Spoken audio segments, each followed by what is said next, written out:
শুধুমাত্র আলু আর ডিম দিয়ে মজাদার এই নাস্তাটা একবার করে খেয়ে দেখতে পারো, ভীষণ ভালো লাগে। তো প্রথমে কিছুটা আলু আমি সিদ্ধ করে ম্যাশ করে নিয়েছি, তার মধ্যে দিয়ে দিয়েছি কাঁচা লঙ্কা কুচি আর টমেটো কুচি। তারপর দিয়ে দিলাম স্বাদ মতো নুন, দিয়ে দিলাম গোলমরিচ গুঁড়ো, চিলি ফ্লেক্স, অবশ্যই ঝালটা তোমাদের পছন্দ মতো দেবে, ভাজা জিরের গুঁড়ো, দিয়ে দিলাম গরম মশলার গুঁড়ো, তারপর দিয়ে দিলাম আদা আর রসুন বাটা।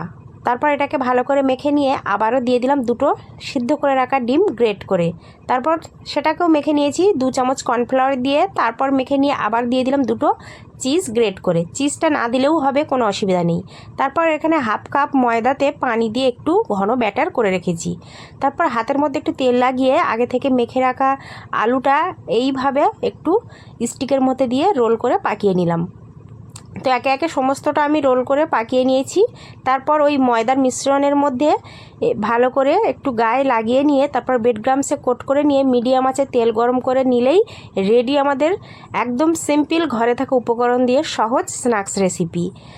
তো ঝটপট সন্ধ্যা চায়ের আড্ডা জমিয়ে নিতে পারো। ভিডিওটা ভালো লাগলে লাইক কমেন্ট আর বন্ধুদের মাঝে বেশি করে শেয়ার করে দিও, যাতে করে অন্য বন্ধুরা ভালোভাবে বুঝতে পারে বা এরকম রেসিপি তৈরি করে খেতে পারে। আর অবশ্যই ভিডিওটা বেশি করে শেয়ার করবে। আর বড় ভিডিওটা আমি আপলোড করে দিয়েছি, অবশ্যই তোমরা দেখে নিতে পারো। আসসালামু আলাইকুম, আল্লাহ হাফেজ।